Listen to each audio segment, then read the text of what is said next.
तोता डेजर्ट में एक पेड़ पर रहता था। तोता को एक दिन एक बहुत बड़ा मटका दिखाई देता है। तोता एक लकड़ी के सहारे मटके पर चढ़ जाता है।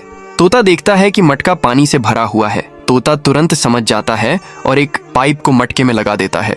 पाइप से पानी बाहर निकलने लगता है। जिंदा बचे जानवर पानी पीते हैं। फिर तोता एक बहुत बड़ा पाइप मटके में लगा देता है। देखते ही देखते सारे रेगिस्तान में पानी फैल जाता है। जंगल में हरियाली छाने लगती है और सभी जानवर खुश होते हैं। तभी तोता रोने लगता है क्योंकि आपने लाइक सब्सक्राइब नहीं किया।